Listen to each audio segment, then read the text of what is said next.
Hi, I'm Michelle Hewitt, and I'm here to tell you how I received the baptism of the Holy Ghost, the new birth.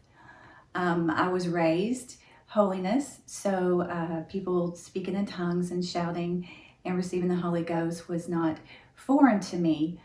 But as I grew older, I just went into the world, did the things that some people do, and drink and smoke.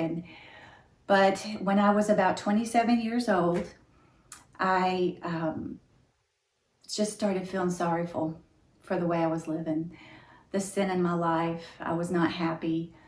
So I knew to cry out to Jesus. I knew that He was the only one who could help me. So I started praying and crying mostly.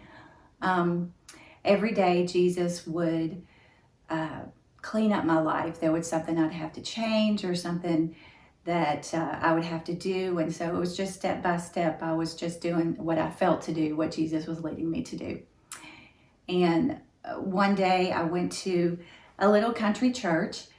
And at this point, I was so desperate for the Holy Ghost. When I would go to work, the phones would ring and they were speaking in tongues. That's what I heard. So I went to this little country church. They were having a revival, so it was during the middle of the week. And I went to the altar and I prayed and I prayed and I prayed. And I was so desperate. I said, Jesus, take my life. Just give me the Holy Ghost. And that's how I felt. I really wanted the Holy Ghost. Well, I didn't get it, so I got up and I went back to my seat. But when I went back to my seat, I started feeling like to stand up.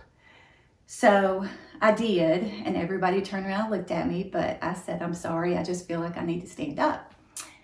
And then I felt to walk. So I got up and I started walking.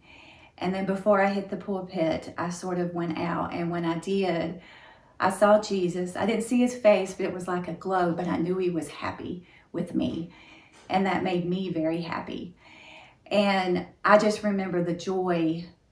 The joy was, it's joy unspeakable.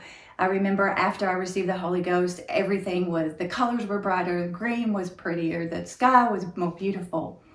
And I've had the Holy Ghost now for about 25 years, and I can tell you that it just gets better and better. And Jesus will give you a life that's worth living because that's what he's done for me.